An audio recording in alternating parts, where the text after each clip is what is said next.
Hello ऍस्पिरंट्स, पुन्हा एकदा तुमच्या सगळ्यांचं स्वागत आहे तुमच्या आवडीच्या ए फॉर एग्रीकॉस या युट्यूब चॅनलवर. मित्रांनो, आमच्या लहानपणी म्हणजे 10वीला असताना एक पुस्तक यायचं नवनीत पब्लिकेशनचं 21 अपेक्षित प्रश्नसंच.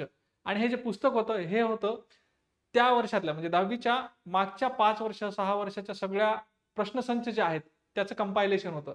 आणि ते पुस्तक जर कोणी वाचलं की त्यातून बऱ्यापैकी जवळपास 60-70% मुलगा जो आहे तो पास व्हायचाच. कारण मॅक्झिमम परीक्षेला काय असतं, जे पीवायक्यू असतात, जे प्रिव्हियस इयर क्वेश्चन पेपर असतात, ते जर तुम्ही व्यवस्थित अनालिसिस केले तर तेच टॉपिक, तोच कन्सेप्ट किंवा तोच प्रश्न रिपीट होत असतो.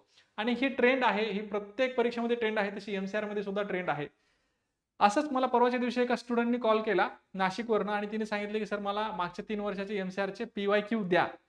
तर मी विचार केला, तिला तर पीवायक्यू दिले, पण मी म्हणलं असं बरेच जण असे असतील ज्यांनी फार उशीर अभ्यास सुरू केलाय किंवा बायोटेक्नॉलॉजीचे आहेत पण ॲग्रीचा फॉर्म भरलाय, एबीएम ॲग्रीचे आहेत परंतु हॉर्टीचा फॉर्म भरलाय, हॉर्टीचे आहेत पण ॲग्रीचा फॉर्म भरलाय, असे वेगवेगळे असतात ज्यांना की कमी वेळेमध्ये जास्त अभ्यास करायचा पडलेलं असतं. या शेवटच्या 7 दिवसामध्ये आता जास्तीत जास्त कसं चांगले चांगले रिव्हिजन देता येईल असा विचार सगळेजण करत असतात. तर त्या दृष्टिकोनातून आपण ही एक 21 अपेक्षित प्रश्नसंच अशी एक सिरीज घेऊन येत आहोत.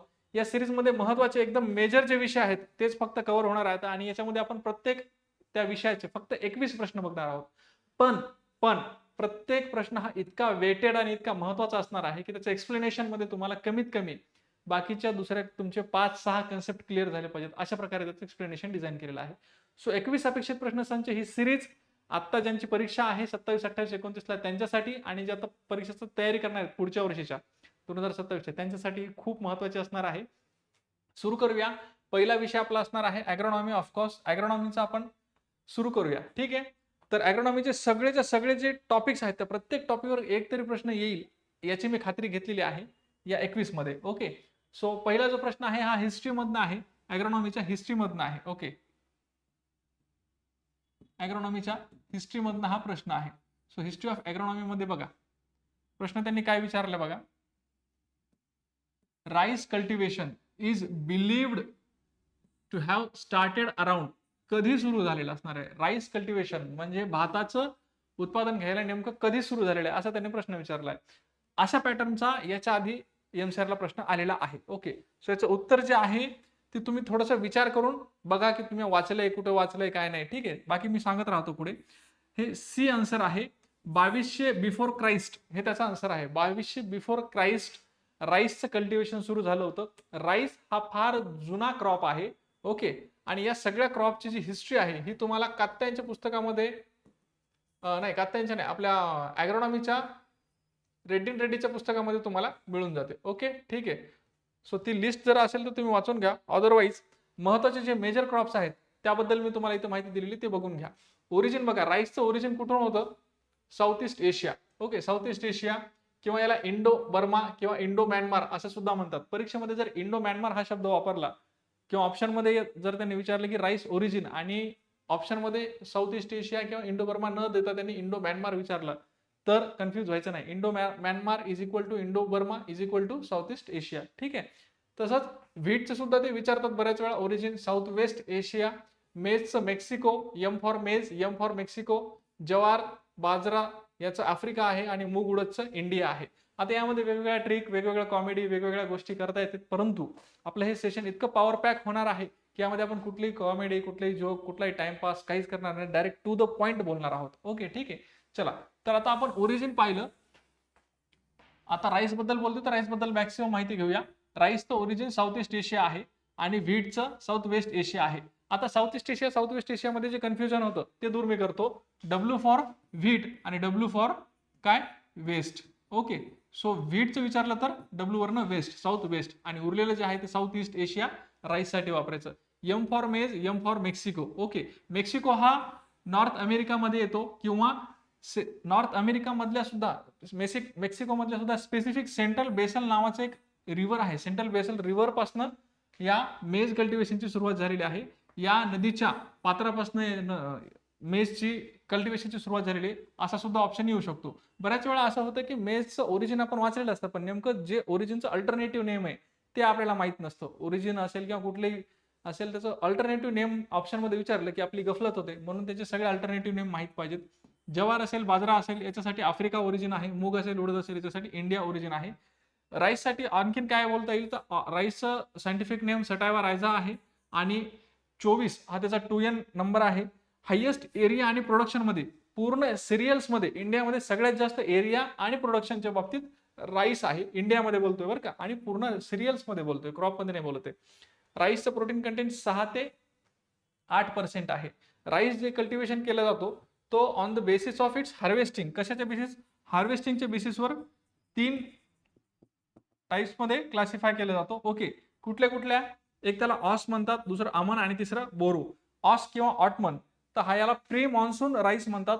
आता याचं जे हे आहे हार्वेस्टिंग जे आहे ती ऑगस्टमध्ये होते, याची लागवड कधी होते? मार्चमध्ये होते. आपला जो हा सुरू होतो, मान्सून सुरू होतो, तो कधी सुरू होतो? जूनमध्ये, 7 जून पासून पुढे सुरू होतो. तर त्याच्या जस्ट आधी म्हणजे मार्च एप्रिलमध्ये त्याची लागवड होते. ओके, आणि त्याची ऑगस्टमध्ये काय होते? काढणी होते, म्हणून याला प्री मॉन्सून म्हणतात. मॉन्सूनच्या आधी लागवड केला जाणारा. ओके, अमन किंवा खरीफ किंवा विंटर. खरीफ का म्हणतात याला? खरीफ का म्हणतात? कारण याची जी लागवड जी आहे ती जून मध्ये होते. आणि विंटर का म्हणतात? कारण याची हार्वेस्टिंग जी आहे ती नोव्हेंबर मध्ये म्हणजे थंडीच्या दिवसात होते. Okay, B for boro. Boro काय? ए बी सी डी मधून जर पाहिलं तर आपण सगळ्यात सुरुवातीला येतो, हो की नाही? ए बी, ए म्हणजे पहिला आणि बी म्हणजे दुसरा. तसं जानेवारी फेब्रुवारी असं लक्षात ठेवा. बी म्हणजे boro, second, B for boro. तसं जानेवारी किंवा फेब्रुवारी टू मे म्हणजे फेब्रुवारी महिन्यामध्ये त्याची लागवड होते आणि मे ते जून मध्ये त्याचं काय होतं? काढणी होते. राईस इन्फ्लोरेसन्सला पॅनिकल म्हणतात. महत्वाच्या काही व्हरायटी आहेत ह्या नेहमी चर्चेमध्ये राहणाऱ्या. जया असेल, पद्मा असेल, जगन्नाथ असेल. का आहेत या चर्चेमध्ये? कारण जयाचं जे क्रॉस आहे आणि पद्माचं जे क्रॉस आहे ते एकमेकांच्या उलटे आहेत बघा, उलटे. जया TN1 इंटू T141 आणि पद्माचं त्याच्या उलट. ठीक आहे, इधर को पापा को मम्मी बनाए, मम्मी को पापा बनाए. ठीक आहे, ऍसेसिव्ह आणि डॉमिनेंट, रेसेसिव्ह आणि डॉमिनेंट याच्यामध्ये त्यांनी चेंज केलाय. T141 इंटू TN1 याला लक्षात ठेवायचं. सुरुवातीला TN1 जे आहे, TN1 ज्याची सुरुवात होती ती जया आहे. ओके, मग बाकीचं तुमच्या लक्षात राहतं बरोबर. याच्या उलट जे आहे T141 इंटू TN1 पद्मा आहे. जगन्नाथ काय? म्युटंट आहे. T141 चा म्युटंट आहे. जगन्नाथवर बऱ्याच वेळा प्रश्न आलेले आहेत. सो असं तुम्हाला काय करायचंय? रिवाइज करायचंय. राईस विषयी जर विचारलं तर राईस विषयी सगळंच, हिस्ट्री जर विचारली तर हिस्ट्री विषयी सगळंच. ओके, सो अशा प्रकारे सेकंड क्वेश्चन बघा, युनिसेफचा आहे.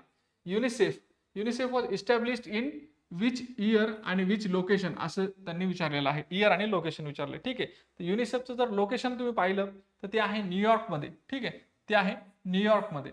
ऑफकोर्स त्याचं इस्टॅब्लिशमेंट काय असणार आहे? 11 डिसेंबर 1946 ची. ओके, सो आता ही जी संस्था आहे, ह्या ज्या इंटरनॅशनल इन्स्टिट्यूट आहेत, या इंटरनॅशनल इन्स्टिट्यूट अशा बऱ्याच प्रकारच्या आहेत. 11 डिसेंबर म्हणजे 11/12/46.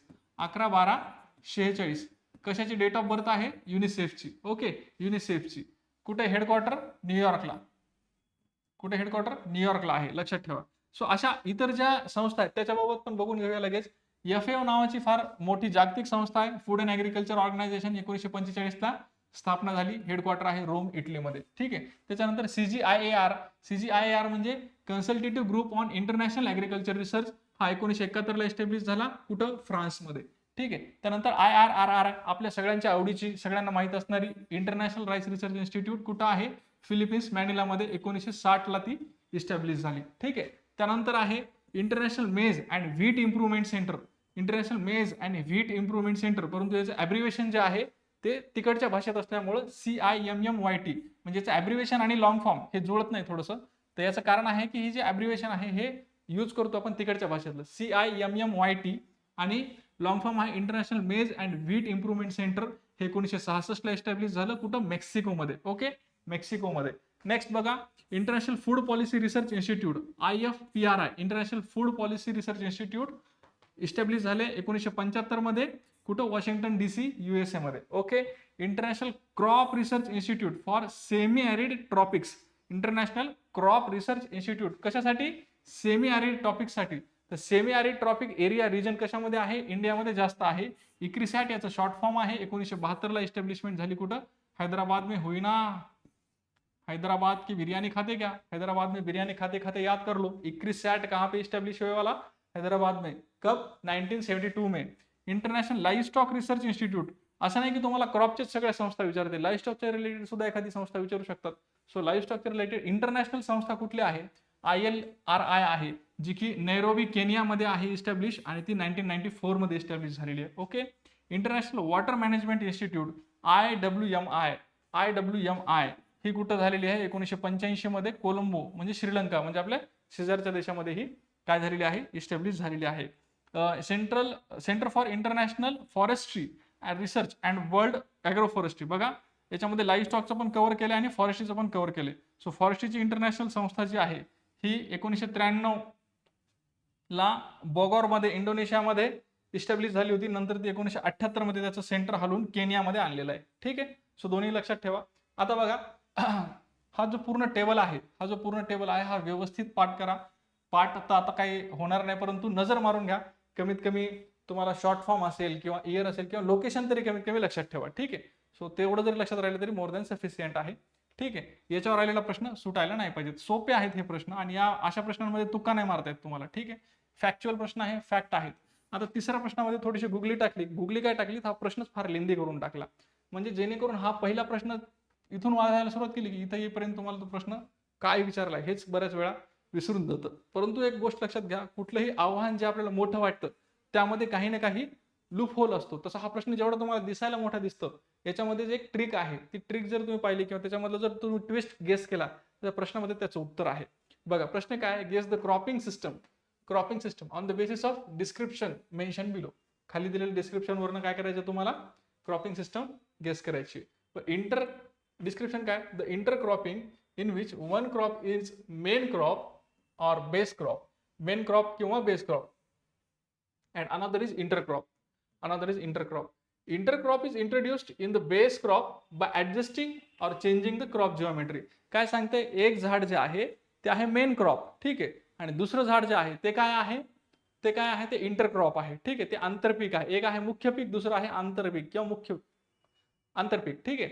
पहिलं आहे मुख्य पीक, दुसरं आहे आंतरपीक. आंतरपीक कसं ऍडजस्ट केलंय? मुख्य पिकाची जी जिओमेट्री आहे, मुख्य पिकाचं जी जिओमेट्री आहे, क्रॉप जिओमेट्री आहे, ती थोडीशी चेंज केली आणि त्यामध्ये addition of intercrop to the base crop. जी मुख्य क्रॉप जे आपल्याला लावायचं होतं त्याची थोडीशी रांगा ज्या आहेत, समजा फॉर एक्झाम्पल नॉर्मली तुम्हाला मुख्य क्रॉप असं लावायचं होतं. ठीक आहे. मग काय केलं? इकडं थोडं जागा सोडली, इकडे थोडी जागा सोडली, इकडे थोडी जागा सोडली, इकडे थोडी जागा सोडली. ओके. आणि याच्यात एक ऍडजस्ट केलं, याच्यात हे इंटरक्रॉप ऍडजस्ट केलं. ठीक आहे. असं जर केलं तर काय होईल? तुमचं मुख्य क्रॉप जे आहे त्याचं प्लांट पॉप्युलेशन कमी होतंय का? नाही. परंतु उलट काय होतंय? तुमचं इंटरक्रॉप जे आहे ते तुम्हाला ऍडिशन भेटते. ओके. सो याच्यात काय केलं? ऍड केलेली आहे ही लाईन जी आहे ती ऍड केलेली आहे. हा. तर या क्रॉपिंग सिस्टमला काय म्हटलं जातं असं त्यांनी विचारले. कंपेनियन क्रॉपिंग म्हणतात, सिनर्जेटिक क्रॉपिंग म्हणतात, पॅरलल क्रॉपिंग म्हणतात की ऍडिटिव्ह सिरीज इंटरक्रॉपिंग म्हणतात. तर बघा तुम्हाला मी म्हणलं याच्यामध्येच एक आहे शब्द किंवा ट्विस्ट, तो म्हणजे ऍडिशन ऑफ इंटरक्रॉप. म्हणजे ऍडिशन केली, त्या लाईनची ऍडिशन केली म्हणजे ऍडिटिव्ह सिरीज इंटरक्रॉपिंग. ठीक आहे. Additive series intercropping.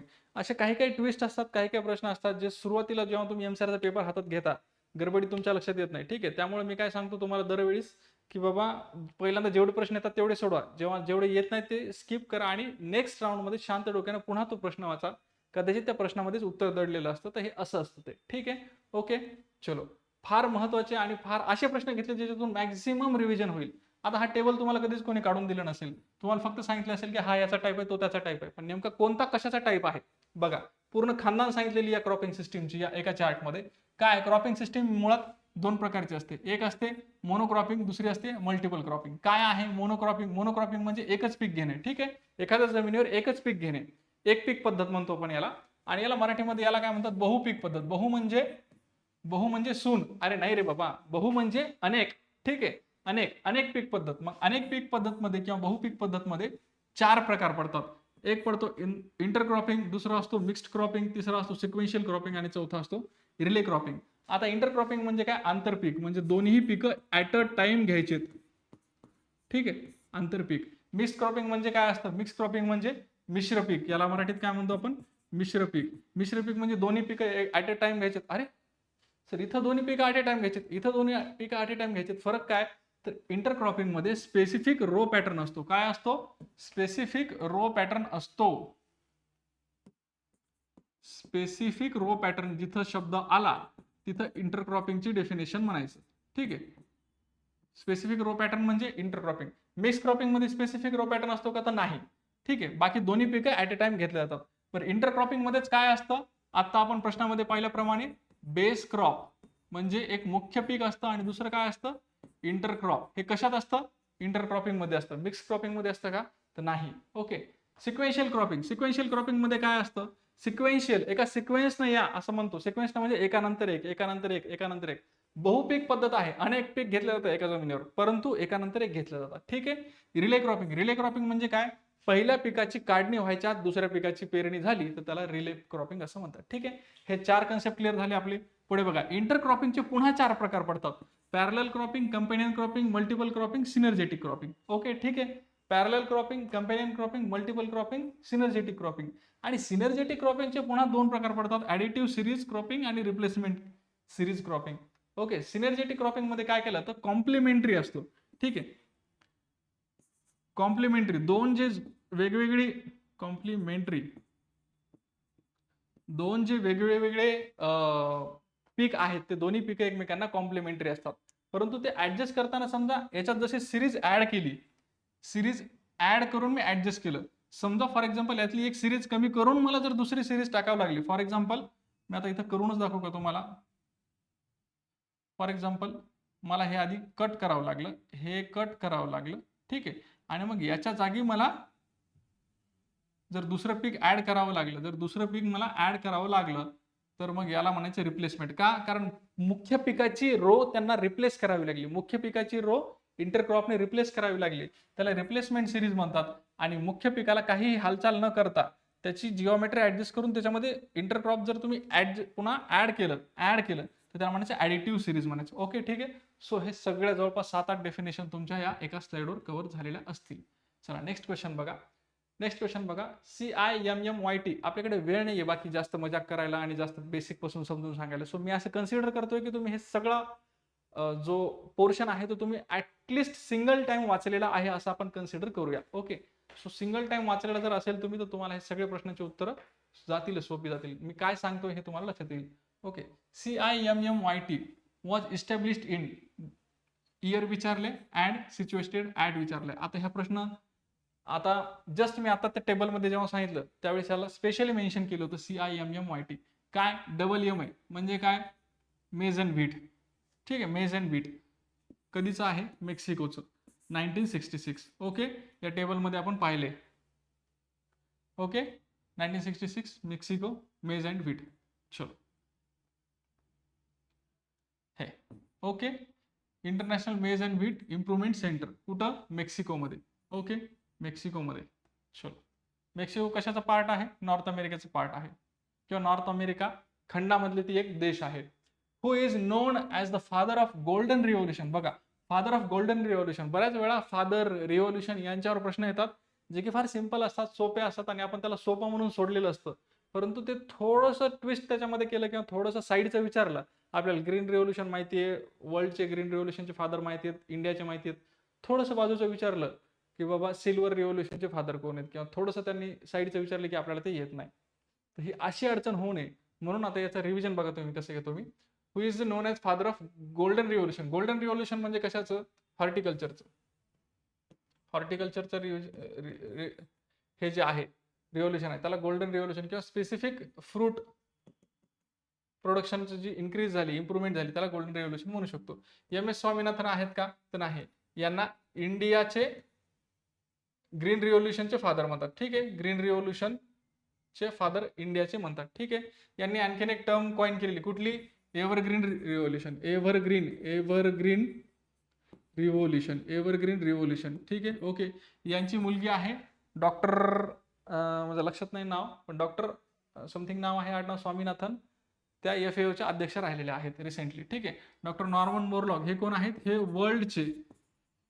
वर्ल्डचे green रिव्होल्युशनचे father आहेत. ठीक आहे. हे इंडियाचे ग्रीन रिव्होल्युशनचे फादर आहेत. KL चड्डा हे कोण आहेत, हे गोल्डन रिव्होल्युशनचे फादर आहेत. ओके. डॉक्टर BP पाल हे कोण होते, हे रोज ब्रीडर होते. हे कोण होते, रोज ब्रीडर होते. ओके. यांचं आणखीन नाव कुठं ऐकलंय का तुम्ही, हे first Indian director of ICR होते. ठीक आहे. चलो आता बघा एवढे सारे रिव्होल्युशन आहेत, नजर मारून घ्या, काहीच नाही. शक्य तेवढे टॅब्युलर फॉर्म केले तुमच्यासाठी मी.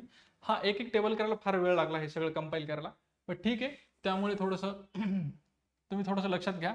आणि ह्या सगळ्या गोष्टी ज्या आहेत तुम्ही स्क्रीनशॉट मारून ठेवा, किंवा प्रिंट काढायची असेल तर मी तुम्हाला PDF पण देईल. ओके, टेलिग्रामला. ग्रीन रिव्होल्युशन बघा, ग्रीन रिव्होल्युशन कोण्या स्ट्रीम मध्ये आहे किंवा त्याचा फोकस कशावर होता, तर ॲग्रिकल्चरवर होता, फूड ग्रेन स्पेसिफिकली व्हीट आणि राईसवर. ओके, इंडियामधले त्याचे फादर कोण आहेत, स्वामीनाथन. कोण आहेत इंडियामधले, स्वामीनाथन. ओके ठीक आहे. तसंच व्हाईट रिव्होल्युशन आहे, डेअरी डेव्हलपमेंटच्या बाबतीत हे रिव्होल्युशन झालेलं आहे. मिल्क अँड डेअरी प्रोडक्ट्सचं उत्पादन वाढलं होतं, याचे फादर आहेत doctor Verghese Kurien. Blue revolution आहे जे की ॲक्वाकल्चरच्या रिलेटेड आहे, किंवा फिश आणि मराईन प्रोडक्ट्स त्यामध्ये त्याचं उत्पादन वाढलं होतं, आणि त्याचे फादर आहे डॉक्टर अरुण कृष्णन. डॉक्टर अरुण कृष्णन किंवा हिरालाल चौधरी. ठीक आहे. गोल्डन रिव्होल्युशन आहे जे की हॉर्टिकल्चर स्ट्रीम मध्ये स्पेसिफिकली फ्रूट इम्प्रुव्हमेंटच्या बाबतीत आहे, किंवा फ्रूट प्रोडक्शनच्या बाबतीत आहेत. त्याला डॉक्टर KL चड्डा हे त्याचे फादर आहेत. येलो रिव्होल्युशन हे रिलेटेड टू ऑइल सीड आहे, इडिबल ऑइल्सचं हे झालं होतं, इडिबल ऑइलचं प्रोडक्शन वाढवलं होतं. याचे फादर सॅम पित्रोदा म्हणतात. आता तुम्ही म्हणसाल सर सॅम पित्रोदा यांचं नाव आम्ही इतर ठिकाणी सुद्धा ऐकलेलं आहे. तर सॅम पित्रोदा हे त्या तत्कालीन जे हे होते, तत्कालीन प्राईम मिनिस्टर माननीय राजीव गांधीजी यांचे ऍडव्हायझर होते. मग त्यांच्या कल्पनेतून बऱ्याच गोष्टी पुढे आलेल्या आहेत सॅम पित्रोदाच्या. त्यापैकी एक IT रिव्होल्युशन मध्ये सुद्धा बऱ्यापैकी कॉन्ट्रीब्युशन सॅम पित्रोदा यांचं होतं. आणि या आपल्या ऑइल सीड किंवा येलो रिव्होल्युशन मध्ये सुद्धा यांचं बऱ्यापैकी कॉन्ट्रीब्युशन होतं. त्यामुळे काही पुस्तकात यांचं नाव फादर म्हणून सुद्धा घेतलेलं आहे. पिंक रिव्होल्युशन हे कशाच्या रिलेटेड आहे, मीट अँड पोल्ट्रीच्या रिलेटेड आहे. ओके, तर याला सुद्धा फादर दुर्गेश पटेल आहेत. ओके, दुर्गेश पटेल यांना मटन अंडे खूप आवडत होते असं समजा. ठीक आहे, सॉरी, मटन आवडत होतं असं समजा. ठीक आहे. Meat and poultry. Silver revolution हे आहे एग प्रोडक्शनच्या रिलेटेड, आणि यांचे फादर च्या ऐवजी मदर म्हणता येईल आपल्याला, इंदिरा गांधी असं मेन्शन केलेलं मी पाहिलं एका ठिकाणी. हे माझ्यासाठी पण नवीन होतं, परंतु हे यांच्या काळात झालेलं आहे. इंदिरा गांधी प्राईम मिनिस्टर असताना सिल्वर रिव्होल्युशन झालेलं आहे, आणि त्यांनी भरपूर गव्हर्नमेंट पॉलिसीज करून बूस्टअप केलं होतं, म्हणून तिथं त्यांचं मेन्शन केलेलं असेल. सिल्वर फायबर रिव्होल्युशन बघा, एक शब्द सगळं बदलून टाकतो. सिल्वर रिव्होल्युशन अंड्याच्या बाबतीत, सिल्वर फायबर रिव्होल्युशन हे कशाच्या बाबतीत, कॉटनच्या बाबतीत. ठीक आहे. गोल्डन फायबर रिव्होल्युशन, आता इथं सिल्वर जर असेल तर कॉटन, आणि गोल्डन जर असेल तर ज्यूट. ओके. राऊंड रिव्होल्युशन म्हणजे गोल रिव्होल्युशन कशाच्या related, potato. Okay. Red revolution कशाच्या रिलेटेड, मीट अँड टोमॅटो. ठीक आहे. आता मीटचं जर एक झालंय वर, हो ना, मग आपण याला टोमॅटो म्हणू शकतो, किंवा मीट पण बऱ्याच ठिकाणी आहे. ओके. ब्राऊन रिव्होल्युशन हे स्पेसिफिकली लेदरच्या बाबतीत आहे. ठीक आहे, लेदर कॉफीच्या रिलेटेड आहे. ग्रे रिव्होल्युशन जे आहे ते फर्टिलायझर्सच्या रिलेटेड आहे. ब्लॅक रिव्होल्युशन हे ऑइल म्हणजे पेट्रोलियम, बायोफ्युएल वगैरे त्याच्या रिलेटेड आहे. प्रोटीन रिव्होल्युशन हे ऍग्रिकल्चर मध्ये हायर प्रोडक्शन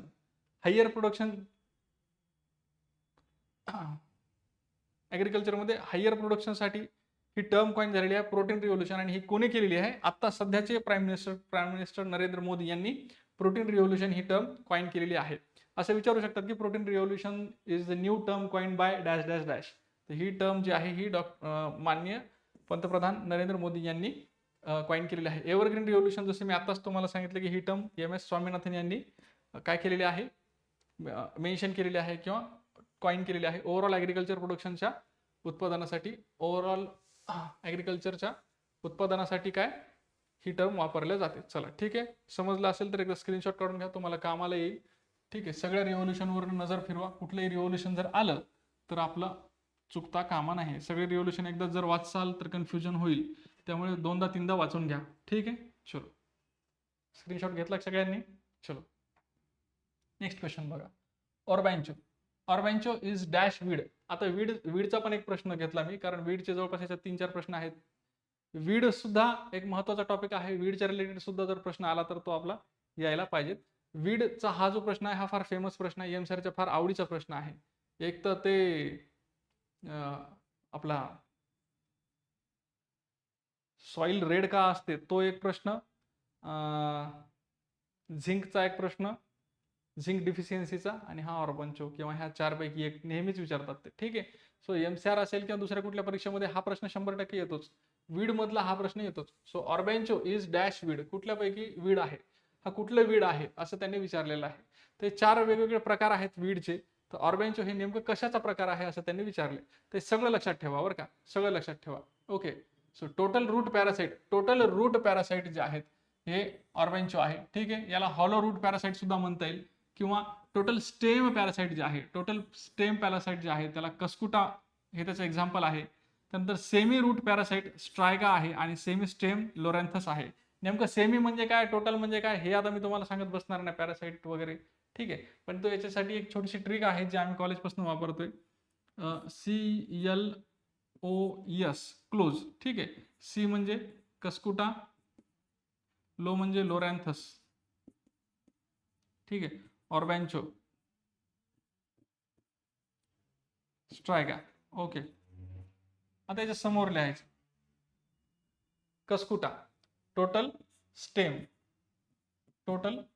स्टेम, याच्यानंतर लोरॅन्थस, सेमी स्टेम, पुन्हा टोटल, पुन्हा सेमी. ओके. काय रूट बघा, झाड जेव्हा तुम्ही बघता, जेव्हा वरून खाली जाता, झाडाच्या पानापासून असं खाली मुळाकडे जातात, आधी काय लागतं तुम्हाला, आधी स्टेम लागतं आणि नंतर काय लागतात, रूट लागतात. सो आधी काय करायचं, आधी काय करून घ्यायचं, CLOS असं लिहून घ्यायचं. त्याच्या समोर लिहायचं स्टेम, नंतर लिहायचं रूट. ओके. ठीक आहे. आता सुरुवातीला काय करायचं, टोटल, नंतर पार्शियल पण म्हणतात, टोटल पार्शियल. ठीक आहे, झालं तयार. काय, total stem parasite Cuscuta,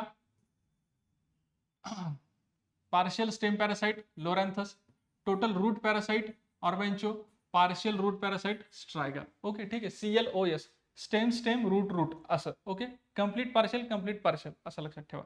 okay. चलो, क्वेश्चन नंबर नेक्स्ट आहे 7वा, चिजल प्लोच्या बाबतीत. इम्प्लिमेंटच्या रिलेटेड प्रश्न तुम्हाला येतात, ॲग्रोनॉमी मधून येतात. ॲग्रोनॉमीच्या टिलेज चॅप्टरमध्ये इम्प्लिमेंटच्या रिलेटेड बऱ्यापैकी माहिती आहे. बरेच जण त्याला ॲग्री इंजिनिअरिंगच्या प्रश्नामध्ये कन्सिडर करतात, परंतु आपल्याला प्रश्नाचं उत्तर येणं महत्वाचं आहे. चिजल प्लो जो आहे हा मेनली किती सेंटीमीटर पर्यंत खाली काम करतो किंवा हार्ड पॅन जो फोडतो त्याची डेप्थ काय असते असं त्यांनी विचारलेलं आहे. बघा, चिजल प्लो जो आहे याचं मेन काम आहे हार्ड पॅन, जमिनीचा खालचा जो हार्ड झालेला थर आहे तो फोडून काढणं, हे चिजल प्लोचं काम आहे. तर हे किती, आता 20-30 सेंटीमीटर हार्ड असतं का, नाही. डायरेक्ट हार्ड पॅन कुठं असतो, 60 ते 70 सेंटीमीटर मध्ये असतो. एकदम एक पूर्ण असा एवढा थर झाल्याच्या नंतर खाली असतं. ठीक आहे, आपली 30 सेंटीमीटरची स्केल केवढी असते, एवढी असते. ठीक आहे, 30 सेंटीमीटरची स्केल. सो असं कन्सिडर करा की एवढं हातभर एवढं अंतर खाली, डायरेक्ट हातभराच्या खाली जे काम करतं त्याला चिजल प्लो असं म्हणतात. ठीक आहे, बघा इथं दिलेलंच आहे, हा जो पॅन आहे, हा वरचा जो पॅन आहे हा सुपरफिशियल पॅन आहे. ओके. आणि हा जो त्याच्या खालचा पॅन आहे हा आहे हार्ड पॅन. आणि इथं फोडाफोडी करायची असेल, इथली माती जर तुम्हाला भुसभुशीत करायची असेल, तुम्हाला साधं प्लो किंवा MB प्लो वापरून चालत नाही, त्यासाठी चिजेल प्लो वापरावं लागतं. ओके. ठीक आहे, चलो. तर आता वेगवेगळे प्लो आहेत.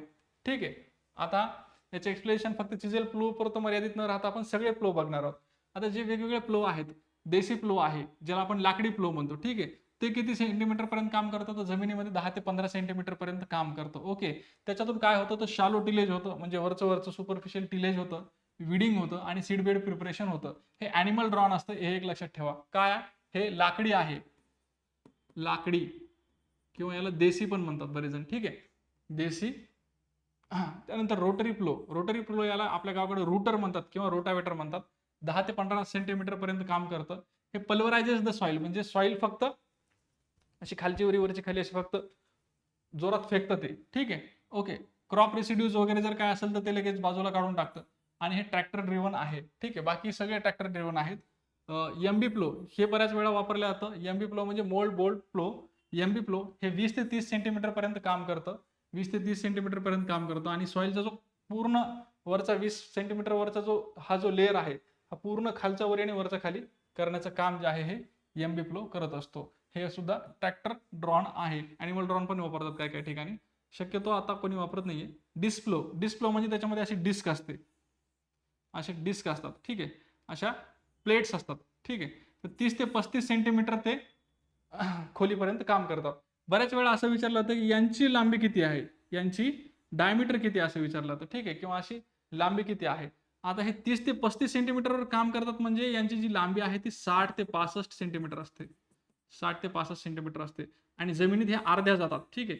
जमिनीत ह्या अर्ध्या जातात, मग अर्धी खालची माती वर, वरची माती खाली जाते, ठीक आहे, आणि अर्ध्या वरी राहतात. म्हणजे हे जे आहे हे 30 ते 35 सेंटीमीटरवर काम करतं आणि वरी 30 ते 35 सेंटीमीटर जमिनीच्या, म्हणजे एकूण यांची लांबी किती आहे, 60 ते 65 सेंटीमीटर. जर असं विचारलं की डिस्क फ्लो मध्ये डिस्कची लांबी किती आहे, तर ती असते 60 ते 65 सेंटीमीटर असते. ओके, ते काम किती सेंटीमीटरवर करतात, 30 ते 35 सेंटीमीटरवर काम करतात, ठीक आहे. ओके, ट्रॅक्टर ड्रॉन आहे. थोडेसे खडक वगैरे असतील, दगड वगैरे असेल तर फोडण्याचं काम करतात, ठीक आहे. सबसॉइलर नावाचं एक इम्प्लिमेंट असतं जे की 45 ते 60 सेंटीमीटरला काम करतं, म्हणजे याच्यापेक्षा थोडंसं खाली काम करतं. डीप शॅटरिंग ऑफ हार्ड सबसॉइल, ठीक आहे, ट्रॅक्टर ड्रॉन आहे. त्यानंतर चिझल फ्लो आहे. चिझल फ्लो जो आहे ज्याच्याबद्दल आपण आता पाहिलं, हा 60 ते 70 सेंटीमीटर डीप सॉइलमध्ये काम करतो. Breaks the subsurface of hard pan without turning top soil, म्हणजे वरच्या सॉइलला डिस्टर्ब न करता हे काम करतं. सगळ्यात महत्त्वाचं काय, वरच्या सॉइलला डिस्टर्ब नाही काय करत, वरची सॉइल ॲज इट इज राहते, फक्त हे खालच्या खालीच काय होतं, यांचं टर्निंग होऊन जातं. ओके, ठीक आहे, चलो. So this was all about all flows. कुठल्याही फ्लोवर कुठलाही प्रश्न आला तर तुम्हाला जमायला पाहिजेत. ओके, चलो. याला म्हणतात रिव्हिजन. उगाच गप्पा मारायच्या तर हे आता ती वेळ नाहीये सध्या आपल्याकडे, ठीक आहे. आपण एंटरटेनमेंट करतो क्लासमध्ये, परंतु आता सध्या वेळ नाहीये. ओके, चला. Blind tillage is commonly practised in which crop. Blind tillage कुठल्या क्रॉपमध्ये हे केलं जातं, कुठल्या क्रॉपमध्ये केलं जातं असं त्यांनी विचारले. व्हीटमध्ये केलं जाऊ शकतं का, नाही. राईसमध्ये बिलकुलच नाही, ठीक आहे. चिकपीमध्ये नाही, कारण हे जे राईस असेल, व्हीट असेल, चिकपी असेल, हे फार छोटे छोटे क्रॉप्स आहेत. आणि पोटॅटो जे आहे, पोटॅटोमध्ये ब्लाइंड टिलेज केलं जाऊ शकतं, ठीक आहे. ब्लाइंड टिलेज म्हणजे काय, तर पेरणी झाल्याच्या नंतर आणि एमर्जन्सच्या आधी, पेरणी झाल्याच्या नंतर आणि ते पीक अंकुर फुटायच्या आधी जे टिलेज केलं जातं त्याला ब्लाइंड टिलेज असं म्हणतात. ब्लाइंड का, कारण त्याच्यामधून जे पेरलंय ते दिसत नाही. आपण कधी कधी ते पेरलेलं जे आहे ते पण खराब होऊ शकतं, त्यामुळे ब्लाइंडली टिलेज करतो आपण, हो की नाही. सो ब्लाइंड टिलेज जे आहे तर हे आहे ब्लाइंड टिलेज पेरणी झाल्याच्या नंतर, आफ्टर सोईंग. कुठली टिलेज केली जाते, आफ्टर सोईंग कुठल्या प्रकारची टिलेज केली जाते, तर ती ब्लाइंड टिलेज, ठीक आहे. After sowing before emergence, after sowing before emergence blind tillage केली जाते. पोटॅटोमध्ये केली जाते का फक्त, तर नाही, याच्यामध्ये शुगर केन हे पण एक ऑप्शन आहे, ठीक आहे. शुगर केन मध्ये सुद्धा केलं जाऊ शकते ब्लाइंड टिलेज. ओके, नेमकं काय आहे ब्लाइंड टिलेज, सगळे टिलेजचे प्रकार आणले तिथे एका स्लाइडवर, खतम, विषय खतम. टिलेज सगळा चॅप्टरच तुमचा cover. Primary tillage, primary tillage काय, डीप फ्लोईंग असते, त्यामध्ये इनिशियल इन्व्हर्जन असतं, ओके. आणि हार्ड सॉइल वगैरे ते काय करतं, फोडून ठेवतं, म्हणजे मातीचे ढेकळे जे आहेत ते मोकळे करतं.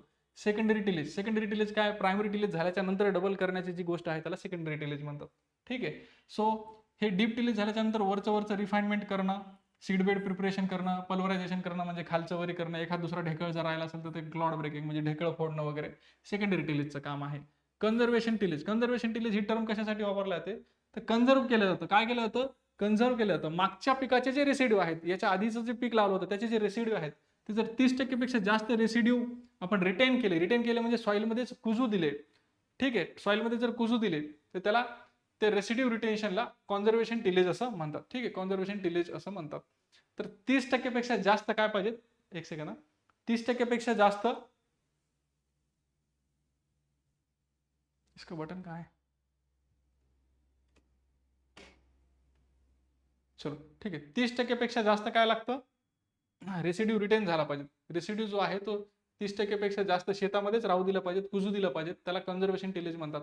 मिनिमम टिलेज म्हणजे काय, मिनिमम टिलेज म्हणजे काय, तर टिलेज जे की फार कमी प्रमाणामध्ये केलं जातं, फार जास्त प्रमाणामध्ये टिलेज केला जात नाही. Okay, reduced manipulation, cost effective, energy saving, structural preservation. Okay, minimum tillage म्हणजे कमीत कमी. समजा तुम्हाला टिलेजच्या 2-3 फेऱ्या मारायच्या आहेत, 2-3 गोष्टी करायच्या आहेत, किंवा प्रायमरी सेकंडरी दोन्ही मिळून करायचे, परंतु आपल्याकडे काही अडचणी आहेत, काही रिसोर्सेस कमी आहेत, पेट्रोलचे भाव वाढलेले आहेत किंवा इतर काही गोष्टी असतील, तर त्यामुळे आपण समजा फक्त प्रायमरी टिलेजच केलं आणि सेकंडरी स्किप केलं, किंवा कामाचं तेवढं केलं आणि बिनकामाचं सोडून दिलं, तर त्याला म्हणायचं minimum tillage. Okay, minimum tillage मध्ये शक्यतो काय केलं जातं, प्रायमरी केलं जातं आणि सेकंडरी स्किप केलं जातं. ओके, झिरो टिलेज किंवा नो टिलेज. असं टिलेज ज्याच्यामध्ये टिलेजच केलं जात नाही. टिलेज केलं जात नाही म्हणजे सॉईल जी आहे ती अनडिस्टर्ब राहते, सॉईलला बिलकुल डिस्टर्ब केलं जात नाही, जशी आहे तशी सॉईल ठेवली जाते, त्याला नो टिलेज किंवा झिरो टिलेज असं म्हणतात. ओके. काहीही न करता, मातीशी काहीही खेळ न करता डायरेक्ट पेरणी करणं, डायरेक्ट प्लांटिंग करणं, त्याला झिरो टिलेज म्हणतात. Strip tillage. स्ट्रिप टिलेज काय केलं जातं? स्ट्रिप टिलेज मध्ये समजा रो आहेत, ठीक आहे, अशा रो आहेत, एका रो मध्ये काम करायचं, एका रो मध्ये सोडून द्यायचं, एका रो मध्ये पुन्हा काम करायचं, एक रो सोडून द्यायची, पुन्हा एका रो मध्ये टिलेज करायचं, एक रो सोडून द्यायची. सो याला म्हणायचं स्ट्रिप टिलेज म्हणायचं. ओके. सो याला म्हणायचं स्ट्रिप टिलेज म्हणायचं. Okay. Strip tillage, narrow row cultivation किंवा अनटच्ड इंटर रोज, एक एक रो मध्ये टिलेज करायचं आणि एक एक रो मध्ये सोडून द्यायचं. वेट किंवा पडलिंग. आता म्हणजे ओला किंवा ओल्या शेतामध्ये केलं जातं ते टिलेज, किंवा पडलिंग कशामध्ये केले जाते? स्पेसिफिकली ही राईसमध्ये केले जाते. ओके. राईसमध्ये केले जाते, राईसच्या फील्डमध्ये केले जाते. आणि ब्लाइंड टिलेज. ब्लाइंड टिलेज हे आता आपण पाहिलं की पोस्ट सीडिंग म्हणजे पेरणी झाल्याच्या नंतर आणि प्री एमर्जन्स, एमर्जन्स व्हायच्या आधी जी टिलेज केली जाते त्याला ब्लाइंड टिलेज असं म्हणतात. ओके. ठीक आहे. चलो, आलं का लक्षामध्ये? दनादन दनादन दनादन टिलेजचे सगळेचे सगळे प्रकार मी कव्हर केलेले आहेत. टिलेजवर कुठलाही प्रश्न आला तर रडत बसायचं नाही, आठवायचं स्लाइडवर काय लिहिलेलं आहे. ठीक आहे. ओके. चलो, नेक्स्ट क्वेश्चन बघा. Such weeds are grown from fallen seeds of previous or preceding crop. Previous or preceding crop, मागच्या पिकाच्या किंवा पुढच्या पिकाच्या बियांपासून जे वीड्स तयार होतात, मागचं पीक जे त्या शेतात घेतलेलं आहे त्याच्यापासून किंवा पुढच्या पिकाच्या काही बिया जर पडलेल्या असतील तर त्यापासून जे वीड्स तयार होतात, जे आपल्याला पाहिजे नसलेले अनडिझायर्ड प्लांट्स तयार होतात, ते वीड्स कुठले असतात? तर ते वीड्स कुठले असतात बघा. नॉक्शियस वीड असतात, व्हॉलंटियर वीड असतात, रोगिव असतात की रिलेटिव्ह असतात? तुम्ही सांगा, तुम्ही सांगा. ठीक आहे, मी सगळेच सांगतो, तुम्हाला काय वाटते? व्हॉलंटियर वीड बरोबर आहे, ते स्वतःहून आलेले असतात. ठीक आहे. ओके. बघा काय ऍब्सोल्यूट वीड म्हणजे काय? Such weeds they are due to its characteristics. Absolute म्हणजे ती तिथं असणार म्हणजे असणार, पूर्णतः वीड असतो आणि तो त्या पिकामध्ये तो येतो म्हणजे येतो. सायप्रस रोटुंडन्स. रोग्यू. रोग्यू म्हणजे अनडिझायर्ड प्लांट किंवा off type crop. Off type crop. ठीक आहे. Crop variety of the field, certain crop variety is called rogue. ठीक आहे. So off type crop variety जी आहे त्याला रोग्यू असं म्हणतात. ठीक आहे. Mimicry weed. मिमिक्री म्हणजे आपण एकासारखं दुसऱ्यानं बोलून पाहणं किंवा वागून पाहणं. सो मिमिक्री वीड म्हणजे काय बघा, जॉनी लिव्हरची मिमिक्री करतात लोक, किंवा इतर कलाकारांची जी मिमिक्री करतात लोक, अमिताभ बच्चनची मिमिक्री करतात. So mimicry weed is nothing but एक पिकासारखीच दिसायला असणार, पिकासारखं दिसायला असणार आणि पिकासारखंच ज्याची ग्रोथ हॅबिटेट आहे असं वीड म्हणजे मिमिक्री वीड. सो फॅलेरिस मायनस जे आहे ते वीड सारखंच दिसतं. फॅलेरिस मायनस जे आहे ते वीड सारखंच दिसतं. So Phalaris is the mimicry weed of wheat किंवा वाईल्ड राईस. वाईल्ड राईस आपण खातो का? नाही खात, परंतु ते राईसच्या जर फील्डमध्ये आलं तर ते राईस सारखंच दिसतं, राईस सारखंच दिसतं. ठीक आहे. रान मांजर आणि आपलं गावरान मांजर जवळपास दिसायला सारखेच असतात, आवाज सारखेच असतात, परंतु असतात का सारखे? नसतात, वेगळे वेगळे असतात. आपण घरात साधं मांजर पाळतो, रान मांजर पाळतो का? नाही पाळत. ठीक आहे. So that is what the difference between wild rice and rice. So wild rice is a mimicry weed. Volunteer weed काय? Such weeds are grown from the fallen seed. मागं पडलेल्या बियाण्यापासून तयार झालेले हे जे वीड्स आहेत त्याला व्हॉलंटियर वीड म्हणतात. Noxious weed. नॉक्शियस म्हणजे फार परेशान करणारे, अतिशय जास्त परेशान करणारे वीड, त्याला नॉक्शियस वीड असं म्हणतात. ओके. सो एक्स्ट्रीमली नॉक्शियस आणि पॉयझनस असतात. याचं आहे उदाहरण पार्थेनियम. ओके. ठीक आहे. चलो नेक्स्ट. वीडच्या रिलेटेड आता जे डेफिनेशन आहेत त्या मॅक्सिमम झालेल्या आहेत. वीड कुठल्या कुठल्या प्रकारचे टाइप्स ऑफ वीड जर तुम्हाला आला प्रश्न तर टाइप्स ऑफ वीडवर तुम्हाला जमायला पाहिजेत. ओके. ठीक आहे. चलो नेक्स्ट क्वेश्चन आहे ॲनिडेशनच्या related. Annidation in the intercropping refers to. Annidation in the intercropping. Intercropping मध्ये ॲनिडेशन जे आहे हा प्रकार जो आहे नेमकं काय आहे, काय सांगतो? यूज ऑफ बायो फर्टिलायझर सांगतो का? तर नाही. क्रॉप रोटेशनचा सिक्वेन्स सांगतो का? नाही. वॉटर हार्वेस्टिंग टेक्निक सांगतो का? नाही. ॲनिडेशन म्हणजे काय? तर अरेंजमेंट. आपल्या भाषेत जर सांगायचं तर काय? Arrangement. Okay. Spatial arrangement of crops to minimise the competition. Space मध्ये थोडीफार अशी अरेंजमेंट करायची जेणेकरून त्या दोन क्रॉप्स मधलं काय होईल? कॉम्पिटिशन कमी होईल. बघा आणखीन समजून सांगतो. इंटरक्रॉपिंग. ठीक आहे. इंटरक्रॉपिंग मध्ये काय असतं तुम्हाला सांगितलं मी, दोन पिकं असतात. एक असतो बेस पीक म्हणजे मुख्य पीक आणि दुसरा असतो इंटरक्रॉप म्हणजे आंतरपीक. ठीक आहे. आता हे दोन पीक एकत्र लावायचे. इंटरक्रॉपिंग मध्ये काय करायचे? दोन पीक एकत्र लावायचे. दोन पिकं काय असू शकतात? एकतर ते एक दोघांनाही काय करतात, पूरक असू शकतात, किंवा ते दोघांनाही काय असू शकतात, एकमेकांचं कॉम्पिटिशन करू शकतात. ठीक आहे. म्हणजे दोन जर हुशार पोर एका रूम मध्ये राहिले तर ते काय करू शकतात, ते दोघ जण अभ्यास करून आणखीन हुशार होऊ शकतात, किंवा दोघ जण एकमेकांमध्येच कॉम्पिटिशन करून दोघंही बर्बाद होऊ शकतात. ठीक आहे. कारण त्यांना बाहेरचं कॉम्पिटिशनच दिसणार नाही. हो की नाही? ओके. सो दोघ जण काय करू शकतात, एकमेकांना पूरक ठरू शकतात. तू काय अभ्यास केला मला सांग, मी काय अभ्यास केला तुला सांगतो. तर त्या गोष्टीला काय म्हणायचं, पूरक असणे. That is what annidation is. Annidation म्हणजे काय, कॉम्प्लिमेंटरी असणे. कॉम्प्लिमेंटरी असणे. ओके. सो कॉम्प्लिमेंटरी असणे म्हणजे अॅनिडेशन. ठीक. आज अक्षर माझं बिलकुल चांगलं येणार नाही, कारण फार फास्ट मध्ये शिकवतोय. जे नेहमी माझं अक्षर बघतात फळ्यावरनं त्यांना वाटेल की आज मास्तरला काय झालेलं, लकवा मारला काय. तर काय नाही झालं, परंतु आज कमीत कमी वेळेत जास्तीत जास्त कव्हर करायचं टार्गेट आहे. सो अॅनिडेशन. अॅनिडेशन म्हणजे काय, कॉम्प्लिमेंटरी नेचर. दोन झाडं एकमेकांना कॉम्प्लिमेंटरी जर असतील तर त्याला अॅनिडेशन म्हणतात. मग ते एकमेकांना कशी मदत करू शकतात, एक तर ते स्पेसमध्ये मदत करू शकतात किंवा ते टाइममध्ये मदत करू शकतात. ठीक आहे.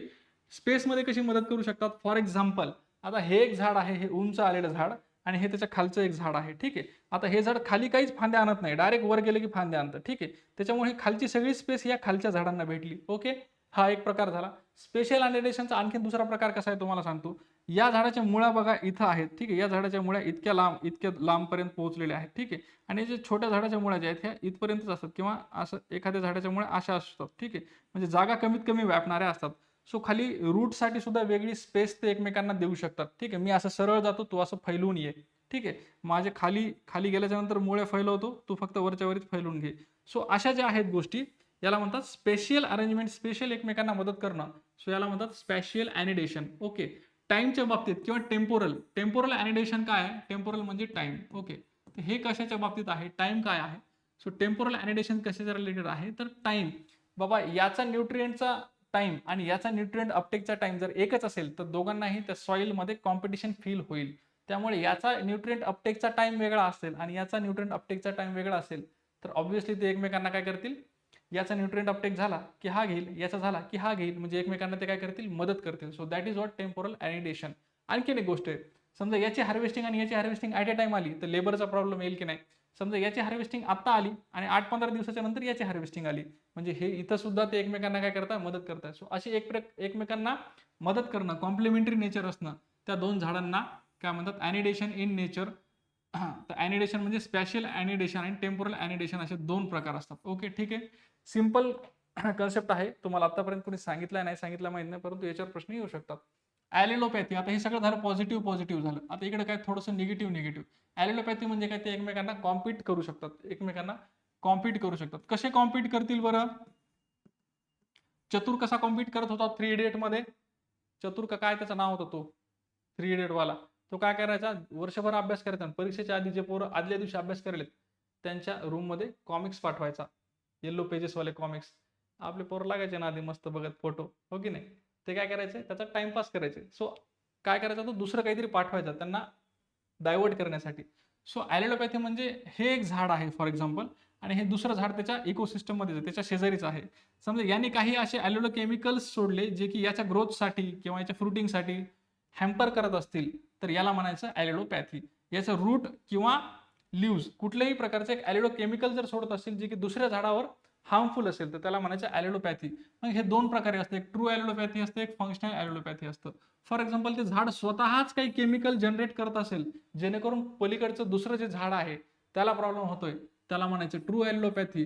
आणि हे झाड असा एक पदार्थ तयार करतोय आणि त्या पदार्थापासून दुसरा घटक तयार होतोय. फॉर एक्झाम्पल त्या पदार्थ दुसऱ्या कशात तरी केमिकल मिक्स झाला, किंवा तो पदार्थ हवेच्या संपर्कात आला, तो पदार्थ पाण्याच्या संपर्कात आल्यानंतर जर दुसरं काही होत असेल, म्हणजे प्रिकर्सर. प्रिकर्सर म्हणजे काय, तो घटक स्वतः काही काम करत नाही, पण त्या घटक दुसऱ्या कोणाच्या संपर्कात आला तर काम करतो. ठीक आहे.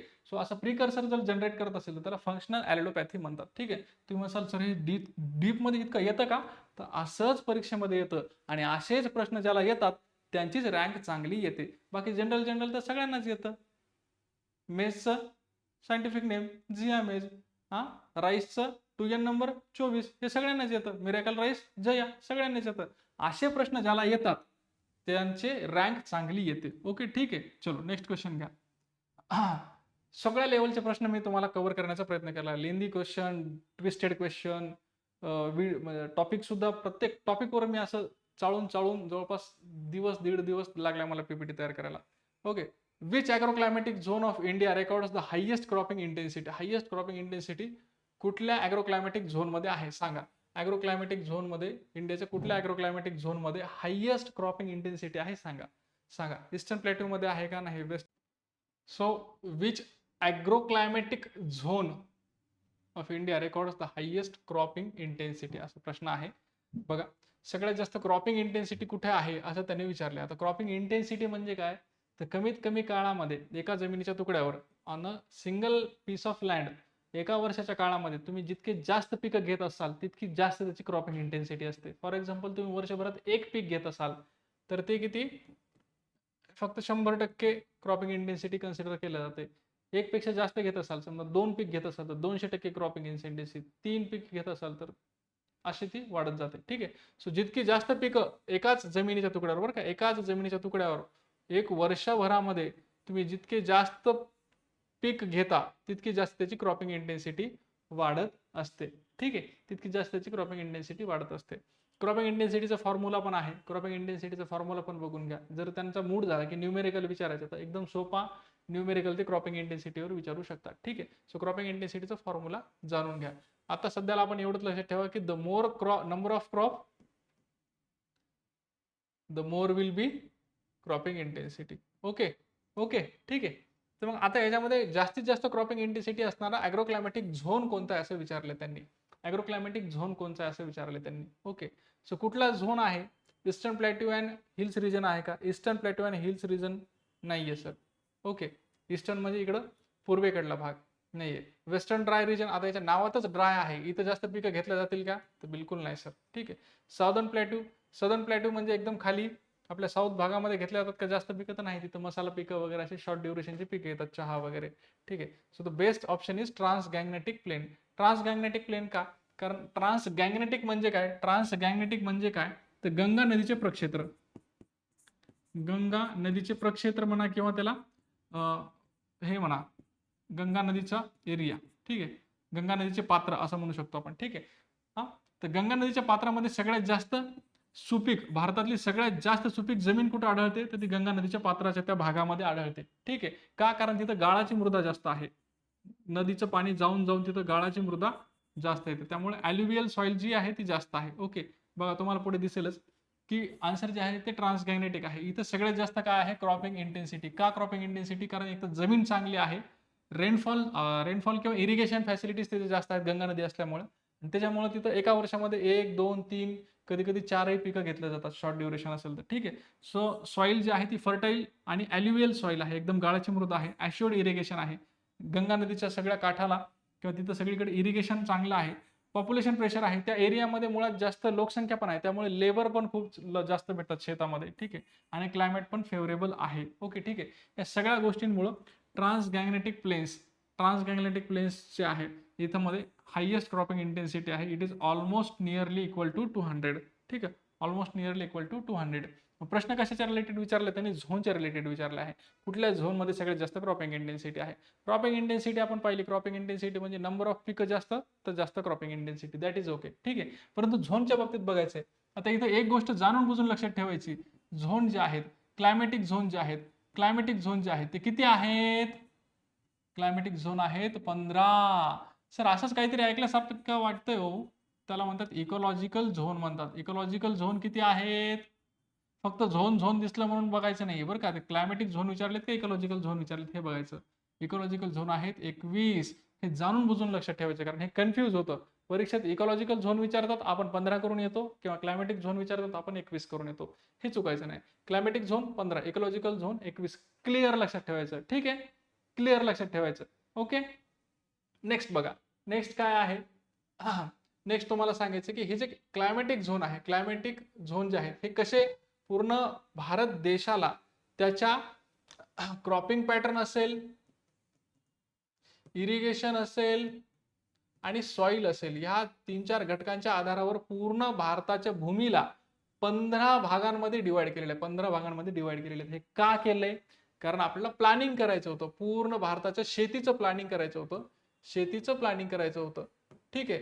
मग हे जे शेतीचं प्लॅनिंग आहे तर 7व्या FYP म्हणजे 7व्या 5 इयर प्लॅन पासून सुरू झालं. 7व्या 5 इयर प्लॅन पासून सुरू झालं.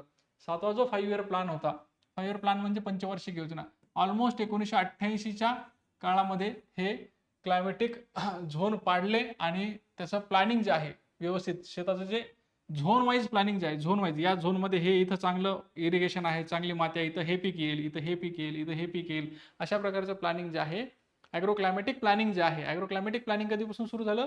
7व्या पंचवार्षिक योजनेपासून 1988 पासून सुरू झालेलं आहे आणि तेव्हा पूर्ण भारत देशाला 15 झोन मध्ये डिवाइड केलेलं आहे. ठीक आहे, 15 क्लायमॅटिक झोन मध्ये डिवाइड केलेलं आहे. ठीक आहे, ओके. आता हे असं 15 क्लायमॅटिक झोन मध्ये डिवाइड केलेलं आहे. मग हा नकाशा जर तुमच्या नजरेसमोर असला तर तुमच्या लक्षात यायला पाहिजे. बघा आता इथे कुठेतरी गंगा नदीचा उगम आहे. ठीक आहे, गंगोत्री आपण ज्याला म्हणतो. ठीक आहे, गंगा नदी अशी जाते, अशी इकडे जाते. ठीक आहे, सो सगळ्यात जास्त एरिया जो आहे हा आहे. ठीक आहे, सगळ्यात जास्त एरिया जो आहे हा आहे ट्रान्स गँगनेटिक प्लेन. हा आहे trans Gangetic plain. Okay, trans Gangetic plain या मिडल गंगा प्लेन म्हणतात. ठीक आहे, याच्यावर अप्पर गंगा. ठीक आहे, याच्यावर अप्पर गंगा आणि याच्या खाली जे आहे ते लोअर गंगा. ठीक आहे, याच्या खाली जे आहे ते लोअर गंगा आहे. ठीक आहे, ओके. सो हा जो आहे हा UP समथिंग बिहारचा प्रदेश आहे आणि इथं काय आहे माहितीये का, गंगा नदीच्या पाण्यामुळं गाळाची जमीन आहे, सुपीक मृदा आहे, पाणी भरपूर आहे त्या आणि तिथे लेबर पण भरपूर जास्त आहेत. ठीक आहे, सो त्यामुळे इथं शेती ही खूप चांगल्या उत्तम प्रकारे केल्या जाऊ शकते. तिथलं शेतीचं क्रॉपिंग इंटेन्सिटी जी आहे ती हायेस्ट आहे असं म्हणायला काही हरकत नाही. आता तुम्हाला प्रश्न त्यांनी विचारला की फॉर एक्झाम्पल ग्राउंडनटचं उत्पादन कोण्या झोनमध्ये जास्त होतं, तर ग्राउंडनटचं सगळ्यात जास्त उत्पादन भारतामध्ये कुठं होतं आपल्याला माहिती आहे. कुठं होतं? गुजरातमध्ये. पण झोन माहिती आहे का? तर हा झोन आहे. ठीक आहे, हा झोन. आता या झोनचंच नाव आहे गुजरात म्हणून आपल्या लक्षात येईल. ठीक आहे, या झोनचंच नाव आहे द गुजरात रिजन म्हणून ते आपल्या लक्षात येईल. परंतु तुम्हाला आणखीन एखादा असा प्रश्न विचारला मी की बाबा वेस्टर्न घाट्स जे आहेत, वेस्टर्न घाट्स महाराष्ट्रातले ते कुठल्या झोनमध्ये आहेत, तर हे 12 नंबरचा घाट. ठीक आहे, याचं नावच आहे वेस्टर्न घाट्स.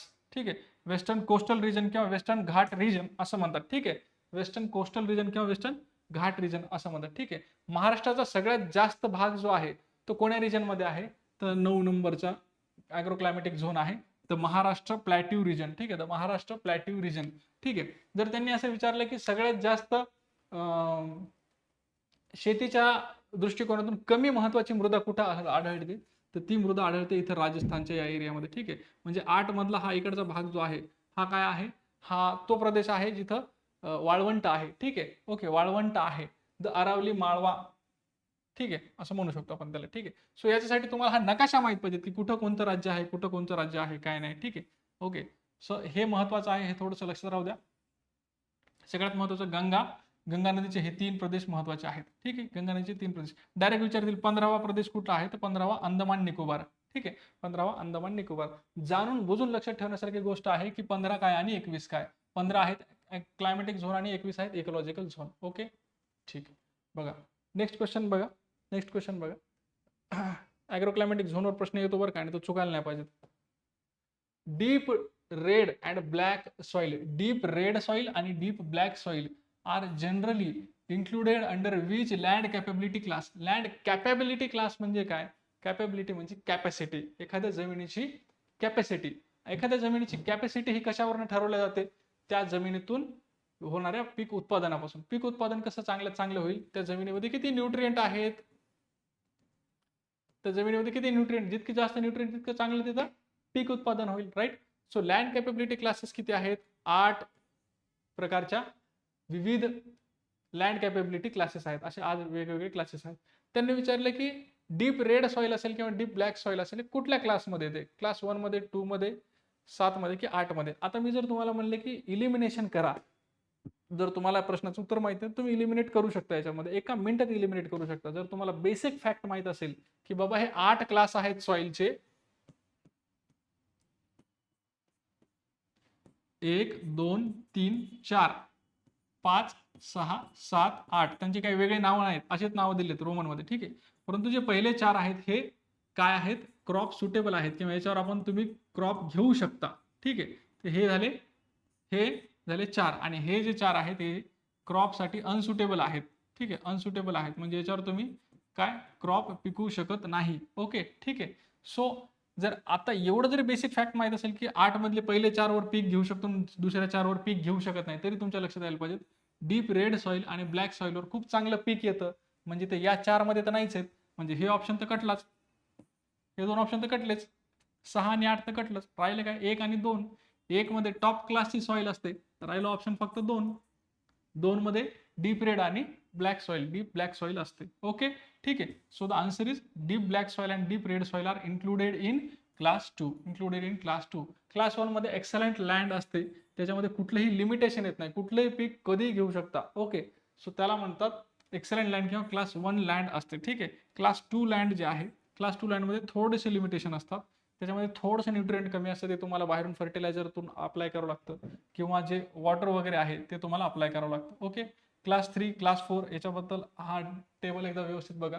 क्लास 1 याच्यात कल्टिवेशन सुटेबिलिटी व्हेरी हाय असते आणि लिमिटेशन कुठलंही नसतं, या जमिनीत कुठलंही लिमिटेशन नसतं. ठीक आहे. जर हे महत्वाचं आहे बघा, हा कॉलम फार महत्वाचा आहे. समजा हे वेगळे वेगळे क्लासेस आहेत आणि हे वेगळे वेगळे क्लासेस तुम्हाला काय करायचे, तुमच्या मॅपवर दाखवायचे. ठीक आहे. फॉर एक्झाम्पल हा जो मॅप आहे, या मॅपवर समजा तुम्हाला दाखवायचे की इथं कुठली जमीन आहे, इथं कुठली जमीन आहे, इथं कुठली जमीन आहे, तर तिथे लिहिणार आहेत का तुम्ही red soil, black soil, class 1 soil, class 2 soil? नाही नाही नाही नाही. इथं त्यांनी काय केलेलं आहे, क्लास 1 क्लास 2 क्लास 3 ला सगळ्यांना कलर दिलेला आहे, कलर डिसाईड करून. ठीक आहे. तो कलर तिथं द्यायचा, तो कलर तिथं असला की समजून घ्यायचं की क्लास 1 सॉइल आहे की क्लास 2 सॉइल आहे. बघा, क्लास 1 सॉइल जर असेल तर डार्क ग्रीन कलर द्यायचा मॅपमध्ये, त्या एरियाला डार्क ग्रीन. ठीक आहे. क्लास 2 जे आहे, क्लास 2 मध्ये जर पाहिलं तर क्रॉप सुटेबिलिटी हाय असते, लिमिटेशन असतात पण फार कमी लिमिटेशन असतात, आणि जर मॅपवर तुम्हाला इंडिकेट करायचं असेल तर लाईट ग्रीन कलरने तुम्ही इंडिकेट करू शकता. क्लास 3 जे आहे त्याच्यामध्ये मॉडरेट क्रॉप सुटेबिलिटी असते आणि सिव्हिअर लिमिटेशन असतात, लिमिटेशन थोडे जास्त असतात, त्यामुळे न्यूट्रिएंट कमी असतात, खताचा वापर तुम्हाला जास्त करावा लागू शकतो, किंवा पाण्याची थोडीशी पाणी धरून राहण्याची क्षमता कमी असू शकते, मग तिथं पाणी तुम्हाला जास्त लागू शकतं. सो असे वेगळे वेगळे लिमिटेशन इथं जास्त येतात. इथं जसे तुम्ही जास्त पीक घेऊ शकता, कुठले पीक घेऊ शकता, इथं थोडेसे लिमिटेशन येतात की काही ठराविक पिकं घेऊ शकता. फॉर एक्झाम्पल अननसाचं पीक तुम्ही मराठवाड्यात घेऊ शकता का, ऍपलचं पीक तुम्ही मराठवाड्यात घेऊ शकता का? त्याला क्लायमेट जेवढं रिस्पॉन्सिबल आहे तेवढंच माती सुद्धा आपल्या इकडे तशी नाहीये, म्हणून आपण ते घेऊ शकत नाही. ठीक आहे. ओके, सो हे काय आलं, आपल्या इकडे मराठवाड्यातल्या मातीमध्ये थोडेफार लिमिटेशन आले. तसंच हे क्लास 3 मध्ये थोडेसे लिमिटेशन येतात. क्लास 4 मध्ये क्रॉप सुटेबिलिटी थोडीशी कमी असते, परंतु थोडं लिमिटेशन पण भरपूर असतात, परंतु तुम्ही जर व्यवस्थित मॅनेजमेंट केलं तर क्लास 4 जमिनीमध्ये सुद्धा तुम्ही काही पिकं घेऊ शकतात, किंवा कमीत कमी चारा पिकं तर घेऊ शकतात. ते सरळ विचारतात की पाश्चरसाठी तुम्ही कुठलं लँड क्लास वापरू शकता, तर पाश्चरसाठी तुम्ही हे क्लास 4 जमीन वापरू शकता. बरं, क्लास 3 जर तुम्हाला मॅपवर इंडिकेट करायचं असेल तर येल्लो रंग वापरू शकता, आणि ब्राऊन रंग तुम्ही कसा वापरू शकता, क्लास 4 साठी वापरू शकता. ठीक आहे. ओके, चलो. Dark green, light green, yellow, brown.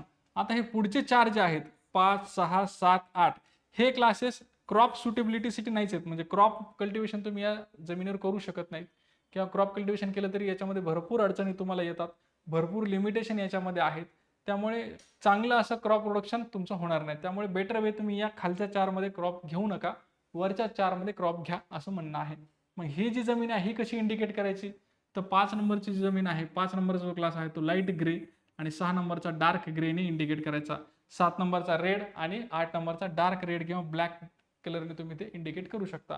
8 नंबरचा जो क्लास आहे याच्यात शक्यतो शहरं वगैरे असतात, वाईल्ड लाईफ असते. ठीक आहे. वॉटरशेड प्रोडक्शन असतं. ओके, ग्रेझिंगसाठी हे 7 नंबरचा क्लास असतो. ठीक आहे. ग्रेझिंग फॉरेस्ट्रीसाठी हा 7 नंबरचा क्लास असतो. ठीक आहे. सो हे लक्षात ठेवा. 4 नंबरला पाश्चर, 7 नंबरला ग्रेझिंग, 8 नंबरला वाईल्ड लाईफ. तर हे तुम्हाला डायरेक्टली विचारू शकतात, किंवा हे कलर पण विचारू शकतात. बघा, dark green, light green, yellow, brown, dark grey, light grey, red, dark red. ठीक आहे. सो डार्क लाईट कसं आहे त्याचा सिक्वेन्स वगैरे बघून घ्या व्यवस्थित. तुम्ही 2दा 3दा वाचलं तर तुमच्या लक्षात येऊन जातं. ठीक आहे. ओके, क्लास 1 to 8 पहिले 4 क्रॉप सुटेबिलिटीचे आहेत आणि शेवटचे 4 बिलकुल क्रॉपसाठी सुटेबल नाही आहेत. So this is all about land capability classes. आता लँड कॅपेबिलिटी क्लासेसवरचा कुठलाही प्रश्न आला तर टॅकल व्हायला पाहिजे. पुढचा प्रश्न आहे बेंच टेरेसिंगचा. Bench terracing is generally recommended for land having a slope. किती स्लोप पाहिजेत त्याला बघा. बेंच टेरेसिंग म्हणजे soil and water conservation, soil and water कन्झर्वेशनच्या रिलेटेड हा प्रश्न आहे. जल व मृदा संवर्धन, जल व मृदा संवर्धन याच्यासाठी एक सेपरेट आता डिपार्टमेंट निघले, नवीन GR तुम्ही पाहिला असेल. ठीक आहे. जल व मृदा संवर्धन करत असेल तर एक नवीन डिपार्टमेंट निघले, त्याच्यामध्ये ॲग्री इंजिनिअरिंगच्या मुलांनाच आता जास्त करून जॉबच्या ऑपॉर्च्युनिटी येणार आहेत. ठीक आहे. सो बघा, सध्याचा आपला मुद्दा आहे बेंच टेरेसिंगचा. तर बेंच टेरेसिंग हे करायचं असेल तुम्हाला तर स्लोप किती असावा लागेल, स्लोप किती असावा लागेल बेंच टेरेसिंग 16 ते 33. कशी असते बेंच टेरेसिंग बघा, नाही का याच्यामध्ये, हा हे याच्यामध्ये हे जे बॅकग्राऊंड मध्ये दिसत ना, हे एक काइंड ऑफ बेंच टेरेसिंगच आहे बॅकग्राऊंड मधलं. ठीक आहे. बघा, तर सॉइल इरोजन, माती जी आहे ती पाणी जर खूप जास्त झालं, पाऊस जर झाला तर त्याच्यानुसार ती माती जी आहे त्या पाण्यासोबत वाहून जाऊ शकते. तर वाहून जाण्याला सॉइल इरोजन म्हणतात. ते इरोजन थांबवायचे जर असेल, माती वाचवायची जर असेल, त्याला दोन प्रकारच्या पद्धती वापरू शकतो आपण. एक आहे ॲग्रोनॉमिक पद्धती, ठीक आहे, आणि दुसऱ्या आहेत मेकॅनिकल पद्धती. ठीक आहे, मशिनींचा वापर करून. ॲग्रोनॉमिक पद्धती कुठपर्यंत काम करतात, जेव्हा स्लोप जो आहे, जमिनीचा स्लोप जर 2% पेक्षा कमी असेल, 2% पेक्षा कमी असेल तर ॲग्रोनॉमिक मेजर त्याला आपण वापरू शकतो. आणि वेगवेगळ्या ॲग्रोनॉमिक मेजरच्या वापरातून आपण मृदेची होणारी धूप किंवा सॉइल इरोजन आपण थांबवू शकतो. पण जर स्लोप हा 2% पेक्षा जास्त असेल रे बाबा, जर स्लोप हा 2% पेक्षा जास्त असेल रे बाबा, तर तिथं मशिनिंगचा वापर करावा लागेल, मेकॅनिकल मेजर्स तिथं येतील. ओके, ठीक आहे. बघा, ॲग्रोनॉमिक मेजर्स, ॲग्रोनॉमिक मेजर्समध्ये हे सगळे मेजर्स आहेत. कंट्रोल बंडिंग आहे, मल्चिंग आहे, डेन्स ग्रोईंग क्रॉप आहे, स्ट्रिप क्रॉपिंग आहे, क्रॉप रोटेशन, इंटर क्रॉपिंग वगैरे, हे सगळे ॲग्रोनॉमिक मेजर्स आहेत. याच्यामध्ये कुठं मशिनिंगचा वापर व्हायला का नाही, इथं पिकांचा, झाडांचा, त्यांचा वापर व्हायला. ठीक आहे. ओके, ठीक आहे. आता मेकॅनिकल मेजर्समध्ये इथं थोडं मशीन वापरावं लागतात. बेसिन लिस्टिंग असेल, सब सॉइलिंग असेल, control bunding, graded bunding, BBF म्हणजे broad bed furrow, bench terracing, Zingg terracing. Okay, so तिथं मशिनिंगचा वापर व्हायला. So mechanical measures more than 2% जर स्लोप असेल तर इथं तुम्हाला वापरावं लागेल, आणि मोर दॅन लेस दॅन 2% असेल तर ॲग्रोनॉमिक मेजर्स तुम्हाला वापरावी लागतील. ठीक आहे. सो आपला मुद्दा जो आहे तो बेंच टेरेसिंगचा आहे. बेंच टेरेसिंग हा खूप जास्त स्लोप जर असेल तर तो वापरतो. म्हणजे 16 ते 33% जर तुमचा असेल स्लोप जमिनीचा, तुम्हाला बेंच टेरेसिंग ही टेक्निक वापरावी लागते. कशासाठी, सॉइल इरोजन थांबवण्यासाठी. ओके, ठीक आहे. नेक्स्ट क्वेश्चन बघा, ॲग्रोनॉमीचाच एक पार्ट आहे मेट्रोलॉजी, आणि मेट्रोलॉजी सुद्धा तुम्हाला प्रश्न येण्याचे चान्सेस आहेत. So which cloud is a type of, which cloud type is generally associated with the rainfall. रेनफॉलच्या रिलेटेड कुठला कुठला प्रकारचा ढग जो आहे तो आहे त्यांनी विचारलेला आहे. ढगांचे हे वेगवेगळे प्रकार आहेत, सिरस, क्युम्युलस, स्ट्रॅटस आणि निंबस.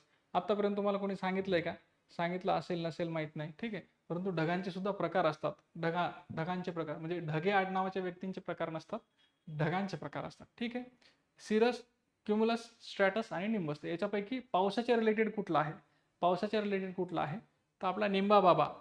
निंबा बाबा, निंबा बाबा म्हणजे निंबस कशाच्या रिलेटेड आहे, पावसाच्या रिलेटेड आहे. कसं काय बघा, तुम्हाला सांगतो. निंबस जो आहे कसा असतो बघा. सिरस जो प्रकारचा ढग असतो, सिरस सिरस सिरस याच्या नावातच आहे. ते थिन फिदरी क्लाउड असतात. फिदरी म्हणजे तुम्हाला थोडंसं उन्हाळ्यात संध्याकाळी संध्याकाळी दिसतात असे पांढरे, म्हणजे पूर्ण निळ्या आकाशामध्ये थोडं थोडं पांढरं दिसतं ना संध्याकाळी, ये श्याम मस्तानी, ते याला म्हणतो आपण. ठीक आहे, सिरस टाईपचे ढग दिसतात आपल्याला, फिदरी क्लाउड्स असतात. क्युमुलस, क्युमुलसमध्ये पफी पफी व्हाईट म्हणजे एकदम आपल्या पांढऱ्या कापसाच्या उशीसारखे जे असतात, क्युमुलस या प्रकारचे ढग असतात. स्ट्रॅटस म्हणजे स्ट्रॅटा म्हणजे वेगवेगळे थर तुम्हाला दिसतात असे स्ट्रॅटस. ठीक आहे, लेअर्ड क्लाउड्स असतात. आणि निंबस म्हणजे हे थोडेसे काळ्या रंगाचे, काळसर रंगाचे ढग असतात. Dark rain clouds produce rainfall. याच्यामध्ये काय असतं, याच्यामध्ये काय असतं, निंबस क्लाउड्समध्ये काय असतं, तर पाणी साचलेलं असतं. त्याच्यामुळे ते काय झालेले असतात, थोडेसे असे जड झालेले असतात, जड, आणि ते तुम्हाला असे बाकीच्या ह्या ढगांपेक्षा थोडेसे हाईटला खाली आलेले असतात, वाटतात बरं का. सो हे निंबस ढग जे आहे ते निंबस ढग याच्यामध्ये असते पाणी किंवा पाण्याचं ओझं असतं. ठीक आहे, ओके. बाकी सगळी इन्फॉर्मेशन त्याच्या रिलेटेड आहे. सो पाण्याच्या रिलेटेड निंबस ढग असतात, पाण्याच्या रिलेटेड निंबस ढग असतात. ओके, नेक्स्ट क्वेश्चन बघा, the concept of audio type. Audio type म्हणजे काय बरं, आयडियल म्हणजे काय, आदर्श. सो आयडिओ टाईप म्हणजे एक आदर्श झाड. ठीक आहे, आदर्श, आदर्श म्हणजे असं असायला पाहिजे. कसं असायला पाहिजे, तर असं असायला पाहिजे. ठीक आहे, कसं असायला पाहिजे, असं असायला पाहिजे. ठीक आहे, आयडियल स्टुडंट कसं असायला पाहिजे, स्टुडंट असावा तर असा असावा, एकदम पोलाईट असावा, एकदम वेळेवर काम करणारा असावा, वेळेवर अभ्यास करणारा असावा, बाकी कुठलाही नाद असणारा असू नये, बस. बाकी फक्त असा आदर्श विद्यार्थी. ठीक आहे, त्याला आपण आदर्श म्हणतो का, नाही म्हणत.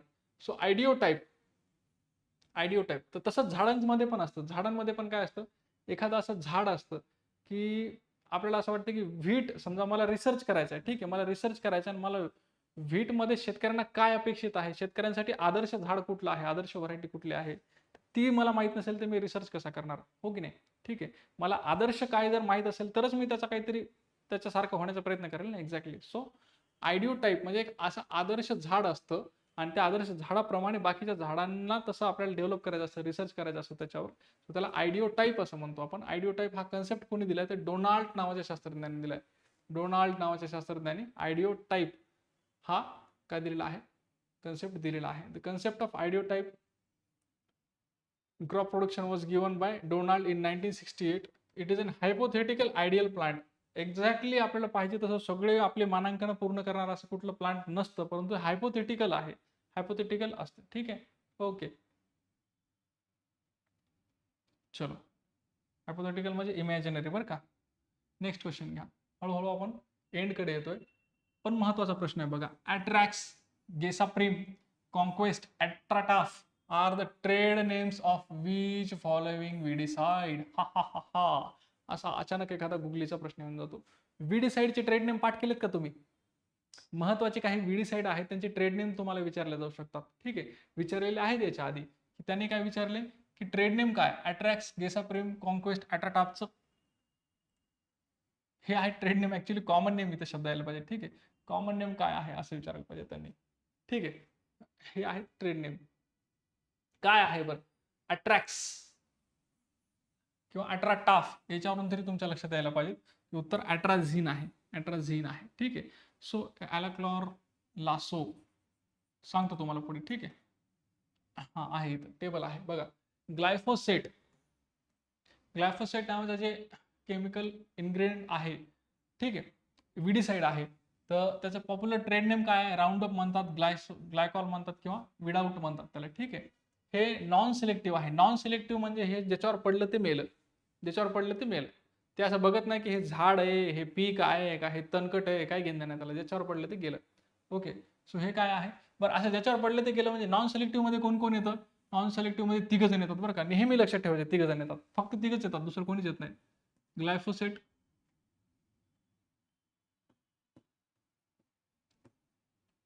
आणि हे येतं इथं असेल कदाचित, पॅराक्वाट आणि डायक्वाट. पॅराक्वाट आणि डायक्वाट, बस हे 3 नावं पाठ करायची. ग्लायफोसेट, पॅराक्वाट, डायक्वाट हे काय आहेत? नॉन सिलेक्टिव्ह आहेत. बाकी सगळे सिलेक्टिव्ह आहेत असं म्हणायला काही हरकत नाही. ठीक आहे, एक ट्रिक तुम्हाला सांगतोय किंवा एक काय म्हणतात त्याला, मोठी जर लक्षात घेतलं तर ग्लायफोसेट, पॅराक्वाट, डायक्वाट हे नॉन सिलेक्टिव्ह आहेत. ठीक आहे, बघा ग्लायफोसेट याचं trade name round up, glycol किंवा ग्लायसेल किंवा विडाऊट. ओके, पेंडामिथिलिन, पेंडामिथिलिन. ओके, कशामध्ये वापरतात हे जास्त करून? मेजमध्ये. ठीक आहे, स्टॉम्प किंवा पेंडेबॅन्स किंवा धनुटॉप हे त्याचे ट्रेड नेम आहेत. 2,4-D, 2,4-D काय? विडमार, झुरा किंवा विडर असे त्याचे नेम आहेत. परंतु 2,4-D आता बॅन झाले, त्याच्यामुळे आता ते विचारतील नाही विचारतील. ॲट्राझिन आपण पाहिलं, ॲट्राटाफ, ॲट्राबॅन्स किंवा ॲट्रॅक्स हे त्याचे ट्रेड नेम आहेत. पॅराक्वाट आताच तुम्हाला सांगितलं, पॅराक्वाट. ठीक आहे, ग्रॅमोक्झोन, डेवोर किंवा K1296 हे त्याचं ट्रेड नेम आहे. ठीक आहे, बिस्पायरिबॅक सोडियम, बिस्पायरिबॅक सोडियम हे आहे नॉमिनी गोल्ड किंवा गरुडा असं म्हणतात. गरुडा थोडंसं फेमस असल्यामुळे विचारू शकतात. ठीक आहे, हे सिलेक्टिव्ह आहे, पोस्ट इमर्जन्स मारायचं. ठीक आहे, ओके. सो हे बाकी त्याच्या रिलेटेड प्रायमरी यूज वगैरे दिले, परंतु हे पॉप्युलर नेम आणि सिलेक्टिव्ह की नॉन सिलेक्टिव्ह हे लक्षात ठेवा. आता हे लक्षात ठेवायची गरज नाही, हे 3 ठेवायचे आणि बाकी सगळे विसरून जायचे. ओके, चलो. अशा प्रकारे आपण 70व्या प्रश्नापर्यंत आलो. आपल्याला 21 अपेक्षित प्रश्न कंप्लीट करायचे आहेत. म्हणजे हे शेवटचे 4 ते 5 असे प्रश्न आहेत जे हेवी आहेत. कसे वाटतात प्रश्न, कसे वाटतात ते नक्की कमेंट करून सांगा बरं का. प्रश्नापेक्षाही माझा फोकस जो होता तो एक्सप्लेनेशनवर होता, जेणेकरून एक्सप्लेनेशन मध्ये तुमचं जास्तीत जास्त रिव्हिजन हवं. टोंग्या सिस्टीम, टोंग्या सिस्टीम कुठून आली बरं? म्यानमारवरून आली सर, म्यानमारवरून. ठीक आहे, टोंग्या सिस्टीम सारखी शिफ्टिंग कल्टिवेशन जे आहे तसंच हे टोंग्या सिस्टीम आहे. ते तिकडचं, आपल्या इकडे शिफ्टिंग कल्टिवेशन आहे तसं तिकडे टोंग्या कल्टिवेशन आहे. काय त्यात विशेष असं नाहीये. ठीक आहे, agriculture crops are grown between young tree plantation in the early years. Young tree plantation म्हणजे हे फॉरेस्ट्री, म्हणजे तुम्ही ॲग्रो फॉरेस्ट्री असायला म्हणू शकता. ठीक आहे, ॲग्रोनॉमीचे जे क्रॉप्स आहेत ते फॉरेस्टच्या झाडांमध्ये ते वाढवले जातात. ठीक आहे, फॉरेस्टच्या झाडांमध्ये ते वाढवले जातात. कुठं? म्यानमारमध्ये. ओके, सो त्याला टोंग्या सिस्टीम म्हणतात, टोंग्या सिस्टीम. चलो नेक्स्ट क्वेश्चन बघा. आता शिफ्टिंग कल्टिवेशनवर प्रश्न येऊ शकतो, त्यामुळे शिफ्टिंग कल्टिवेशनची सगळी माहिती तुम्हाला असली पाहिजे. शिफ्टिंग कल्टिवेशन असेल, पेरा युटेरा असेल, ह्या सगळ्या गोष्टींची माहिती तुम्हाला असली पाहिजे. चलो ठीक आहे. The major growing season of sorghum in Maharashtra. Sorghum नेमकं कधी घेतात सांगा बरं. ज्वार नेमकं कधी घेतात? ज्वार समरमध्ये घेतात, खरीपमध्ये घेतात, रब्बीमध्ये घेतात की नेहमीच घेतात सांगा.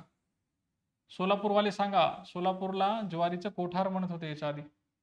सोलापूरवाले सांगा. ऍक्च्युअली रब्बीमध्ये. ठीक आहे. जी ज्वारी आहे ती मॅक्सिमम रब्बीमध्ये घेतात. काही ठिकाणी तुम्ही समरमध्ये पाहत असाल किंवा खरीपमध्ये पाहत असाल तर शक्यतो ती चाऱ्यासाठी वापरली जाते. परंतु खायची जी आहे, आपण त्याला टाळकं म्हणतो, टाळकं. टाळकं किंवा ज्वारी ही रब्बीमध्ये घेतात. ओके. महाराष्ट्रामध्ये रब्बीमध्ये घेतात. The major growing season for sorghum in Maharashtra is rabi. ठीक आहे. ऑक्टोबर ते नोव्हेंबरमध्ये पेरली जाते आणि मार्च एप्रिलमध्ये ती काढली जाते. एप्रिलमध्ये काढून घरी आणली जाते आणि मग आपल्याला काम लागतं. सोन्या, हे ज्वारीचं पोतं वरून येऊन छतावर टाक बरं. ज्वारी वाळू घाल. सोन्या, आज ढग आलेले दिसाले, ज्वारी गोळा कर. सोन्या, उद्या सकाळी ज्वारी वाळू घाल. है की नाही? आपल्याला कामं लागतात ना मे मध्ये, एप्रिलमध्ये. नवीन ज्वारी आली की ज्वारी वाळू घालायची, पुन्हा जमा करायची, पुन्हा वाळू घालायची. ठीक आहे. It is grown with the help of residual soil moisture. ठीक आहे. रब्बी सॉइल शक्यतो ही ऍरिड आणि सेमी ऍरिड रिजन मध्ये येते. ठीक आहे. चलो okay. So this was all about jowar. त्याच्यानंतर आहे which bio fertiliser is commonly associated with the paddy cultivation. Paddy कल्टिवेशनच्या रिलेटेड कुठलं बायो फर्टिलायझर जे आहे ते असोसिएटेड आहे असं त्यांनी विचारले. Which bio fertiliser is associated with paddy cultivation. Paddy कल्टिवेशनच्या रिलेटेड कुठलं आहे बायो फर्टिलायझर सांगा बरं. सांग सांग भोलानाथ. ॲझोला आहे रे. ॲझोला आहे रे. सो ॲझोला बायो फर्टिलायझर जे आहे ते स्पेसिफिकली पॅडी फर्टिलायझर पॅडी क्रॉपच्या रिलेटेड आहे. ठीक आहे. ॲझोला म्हणजे काय, तर हे ॲझोला म्हणजे हे पाण्यावर येणारी जी तरंगणारी जी वस्तू आहे त्याला आपण काय म्हणतो यार, हिरवळ काय, एक मराठीमध्ये शब्द आहे त्याला छान असा. ठीक आहे. ॲनाबेना ॲझोला हे त्याचं नाव आहे. ठीक आहे. हे नायट्रोजन फिक्सिंग सायनोबॅक्टेरियम आहे. नायट्रोजन फिक्सिंग सायनोबॅक्टेरियम आहे. हे शक्यतो राईस फील्डमध्ये म्हणजे पॅडी फील्डमध्ये वापरलं जातं. ठीक आहे. ॲझोला. ॲझोला. 20वा प्रश्न. Which cropping system improve soil fertility through biological nitrogen fixation. Biological nitrogen fixation मधून सॉइल फर्टिलिटी इम्प्रूव्ह करण्यासाठी कुठली क्रॉपिंग सिस्टीम वापरतात असं त्यांनी विचारले. राईस, मेज, व्हीट, सोयाबीन, व्हीट सांगा तुम्हीच. काय वाटतंय? राईस मधून नायट्रोजन फिक्सेशन होऊ शकतं का? नाही. नायट्रोजन फिक्सेशन हे कोण करतं मला सांगा. नायट्रोजन फिक्सेशन कोण करतं? काय वाटतं का तुम्हाला? कोण करतं? कुठल्या प्रकारचं क्रॉप करतं? त्याच्यावरून तुमच्या लक्षात येईल. लक्षात येत आहे का काही? बघा, सोयाबीन व्हीट. का सोयाबीन व्हीट? का सोयाबीन व्हीट? कारण सोयाबीन हे लेग्युम क्रॉप आहे आणि लेग्युमचं काम काय असतं, त्याला रूट नोड्यूल्स असतात, ते नायट्रोजन फिक्स करतात. ते नायट्रोजन फिक्स करतात. तुम्ही हे ऐकलं असेल की लेग्युम क्रॉप असेल किंवा सोयाबीन असेल त्यांना रिकमेंडेड जो फर्टिलायझर डोस आहे त्यापेक्षा थोडं कमी नत्रत गेलं गेलं पाहिजे किंवा नत्र ऑलरेडीच रिकमेंड कमी करतात. का? कारण त्यांच्यामध्ये ती एक क्षमता आहे की ते स्वतः नत्र काय करतील, जमिनीतला घेतील किंवा जमिनीमध्ये ते फिक्स करतील, स्थिरीकरण करतील. नत्राचं स्थिरीकरण करण्याचं काम हे लेग्युम क्रॉप करत असतात.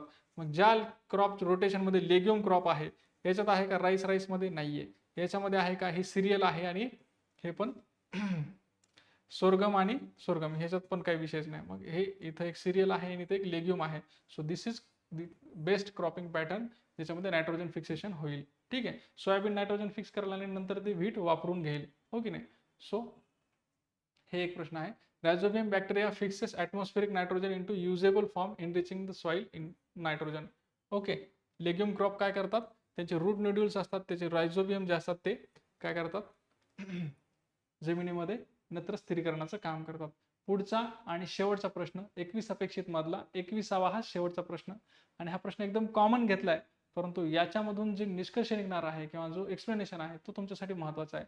तुम्हाला स्पेसिंग विचारतात. स्पेसिंग तुम्हाला माहित पाहिजेत मेजर क्रॉपचं. ठीक आहे. सोयाबीनची स्पेसिंग विचारलेली आहे. सोयाबीनची स्पेसिंग सगळ्यांना माहित आहे. ठीक आहे. 30/10. ठीक आहे. 30/10 सोयाबीनची स्पेसिंग आहे, त्यात काही विषय नाही. परंतु मग अशा सगळ्यांची स्पेसिंग तुम्हाला माहित पाहिजेत. जसं पॅडी आहे रो टू रो 20 ते 25. ठीक आहे. मग इथं 20-15 असं म्हणू शकतो आपण. ठीक आहे. व्हीटची 20-5, मेजची 60-20, सोरगमची 45-10. ठीक आहे. पर्ल मिलेट 45-10, पल्मेट म्हणजे बाजरा बरं का. पल्सेस त्यामध्ये अरहर आलं, तूर आलं. 60-20. 60 कशामुळे हे लक्षात येते का तुमच्या? रो टू रो डिस्टन्स जास्त असतं कारण ह्यांचे झाडं मोठे असतात. ठीक आहे, झाडं मोठे असतात. ठीक आहे. राईस किंवा व्हीटचं कमी का आहे? कारण त्याचे झाडं छोटे असतात. ठीक आहे. चिकपी असेल, मस्टर्ड असेल, यांचं हे सगळ्यांचा तुम्ही हा टेबल जो आहे तो पाठ करून घ्या, व्यवस्थित बघून घ्या. ओके, ठीक आहे. स्पेसिंग तुम्हाला विचारतात, रो टू रो स्पेसिंग सुद्धा स्पेसिफिक रो टू रो विचारू शकतात, स्पेसिफिक प्लांट टू प्लांट विचारू शकतात, किंवा काहीच मेन्शन नाही केलं. इथं मी काहीच मेन्शन केलेलं नाहीये. ठीक आहे, फक्त स्पेसिंग म्हणले. मग इथं काय असतं? हे रो टू रो आहे आणि हे प्लान टू प्लान आहे. ठीक आहे, अशी मेन्शन करतात. 30/10 म्हणजे 2 रो मधलं अंतर 30 आणि 2 प्लांट मधलं 10. Okay okay. जर काहीच मेन्शन नाही केलं तर, आणि जर मी स्पेसिफिक विचारलं रो टू रो, तर मग 25 ते 30 सेंटीमीटर. Okay okay. चलो, हे अशा प्रकारे हे सगळं आपण जास्तीत जास्त गोष्टी टॅब्युलर फॉर्म मध्ये आणण्याचा प्रयत्न केला. कमीत कमी वेळेमध्ये किंवा एका प्रश्नाच्या उत्तरामध्ये जास्तीत जास्त गोष्टी, कन्सेप्ट, फॅक्ट्स कव्हर करण्याचा प्रयत्न केला. सो 21 अपेक्षित प्रश्नसंच तुम्हाला नेमका कसा वाटला नक्की कळवा. नक्की मित्रांसोबत शेअर करा. आणि जवळपास या 1 तासाच्या किंवा सव्वा तासाच्या व्हिडिओमध्ये तुमच्या सगळ्या गोष्टी, सगळं व्यवस्थित रिव्हिजन झालं असेल अशी अपेक्षा व्यक्त करतो. पुढे येणारा सॉईलचा व्हिडिओ, त्याच्यानंतर येणारा बॉटनीचा व्हिडिओ, त्याच्यानंतर येणारा असे वेगवेगळ्या विषयाचे व्हिडिओ नक्की तुम्ही बघाल अशी अपेक्षा आहे. नक्की शेअर करा, लाईक करा, आणि कसा वाटला हे नक्की कमेंट करून सांगा. Thank you so much. Thanks a lot.